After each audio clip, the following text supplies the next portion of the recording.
We are often told that retirement is a time to relax, to finally exhale after decades of holding our breath for the sake of a career. We imagine a seamless transition into a quiet, permanent Sunday morning. But for many of us, that exhale doesn't lead to a peaceful room. Instead, the sudden absence of a career's frantic rhythm doesn't bring peace, it brings static. It is a white noise of the soul, a restless energy that can be more exhausting than the work we left behind. Without the external structure of the workplace, the deadlines, the morning commute, the shared goals, our minds can become like unanchored ships. We find ourselves drifting into the cold fog of what-ifs, or wandering back into the long, heavy shadows of the past. In this new stillness, our focus doesn't just soften, it begins to fray. Welcome back to the Silver Compass. I'm Duquemarino. Today, we explore a different kind of navigation, the art of focus. We are moving beyond the tired cliche of emptying the mind or sitting in a forced, empty silence. We are stepping into something far more potent. We are exploring the profound biological power of meditation, the ultimate tool for the modern retiree to reclaim their attention, steady their internal needle, and navigate their second act with absolute precision. The journey truly begins now. The greatest misconception about meditation is that it is a passive act, a quiet retreat from the real work of life. We imagine it as a soft, aimless drifting. But in reality, it is a Tier 1 cognitive workout. While the body remains still, the mind is engaged in a profound structural renovation. We aren't just resting, we are training. We are moving from the passenger seat of our consciousness and taking hold of the controls. Science now confirms what the sages have always known. Your brain is plastic, even in its second act. Consistent mindfulness practice physically increases the density of gray matter in the hippocampus, the very cathedral of your memory and learning. Simultaneously, it begins to shrink the amygdala, that primitive alarm bell responsible for our stress and anxiety. We are literally dismantling the machinery of fear and reinforcing the architecture of wisdom. For the modern elder, this is a biological upgrade we cannot afford to ignore. By training the brain to anchor itself to a single point, be it the rhythm of a breath, the texture of a sound, or of subtle sensation, we are physically rewiring our internal hardware. We aren't just sitting still, we are thickening the prefrontal cortex. This is the command center, the part of you that masters complex decision-making and navigates the delicate waters of emotional regulation. In our first act, we traded our time for achievement. In our second act, focus is our greatest asset. It is the currency of health. It allows us to inhabit our lives rather than just passing through them. Meditation is the tool that sharpens that focus, ensuring that our internal compass always points toward a life of intent. The art of focus does something far more profound than just calming the nerves.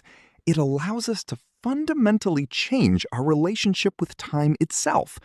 In our first act, the years of career and climbing, time was a commodity. It was something to be managed, billed, and spent. We were always looking at the next hour, the next deadline, the next achievement. But in our second act, the clock changes its rhythm. Time is no longer a resource to be exhausted, it is a territory to be inhabited. When we meditate, we learn the vital distinction between mindfulness and mindlessness. Mindlessness is the blur of the afternoon, the way a Tuesday can disappear into a haze of chores and distractions without leaving a trace. Mindfulness, however, is the vivid texture of the present. It is the ability to feel the weight of the pen in your hand, to hear the layers of a bird's song, and to truly taste the life you've worked so hard to build. It is the difference between surviving the day and actually living it. This focus is what allows us to retire to our passions with a level of intensity we simply couldn't afford during our working years. Back then, our hobbies were an escape. Now, they are our mission. Whether you are finally writing your legacy, mastering a new tongue, or documenting the world through a lens, meditation provides the mental clarity required for excellence. We are no longer distracted by the noise of the climb. We are here, and we are intentional. Meditation is the lens that burns the wood. Without it, our interests are just scattered light, pleasant, but powerless. With it, we focus that light into a singular, burning point of purpose. It turns a passing curiosity into a masterpiece of intent. Your second act isn't a fading light, it's a focused flame. There is a persistent myth that to find peace, one must retreat from the world. We imagine we need a remote mountaintop, a saffron robe, or hours of absolute silence to be successful. But for the modern elder, meditation isn't a ceremony. It's a practical anchor. It is the weight that keeps you from being swept away by the current of a busy world. It is a tool for the kitchen table, the garden bench, and the morning stroll. It can be as simple as what I call the 3 senses check. Before you start your day, stop. Identify one thing you can hear, the distant hum of traffic or a bird in the eaves. Identify one thing you can feel, the cool ceramic of a mug or the texture of your sleeve. Identify one thing you can see, the way the light hits the floor.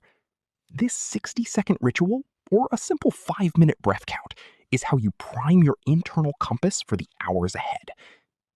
By practicing this art of focus, we build the mnemonic anchor. We often worry about our memory, fearing the arrival of senior moments. But science tells us a startling truth. Many of those moments aren't failures of memory, they are failures of attention. We stop forgetting things because we finally start being there to record them in the first place. When you are truly present, your memories are recorded with higher fidelity, sharper, richer, and more enduring. Focus is the foundation of that internal cathedral we discussed in our architecture of memory. Without focus, the halls are dark and the stories are lost in the shadows. But with it, focus is the light that keeps the rooms visible. It is the intentional act of keeping your own history illuminated. I'm Duquemarino. Keep your curiosity sharp, keep your compass pointing north, and let your light shine. Pause for a moment and be honest with yourself. What is the one thing that has been stealing your focus lately? Is it the relentless noise of the daily news? Or perhaps the quiet static of a long past regret, pulling you away from the beauty of right now? Tell me in the comments.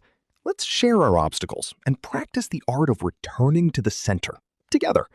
Because when we name our distractions, they lose their power over our direction. I'm Duquemarino. Keep your curiosity sharp, keep your silver compass pointing north, and remember, your undivided attention is the greatest gift you can give to your legacy. The journey truly begins now.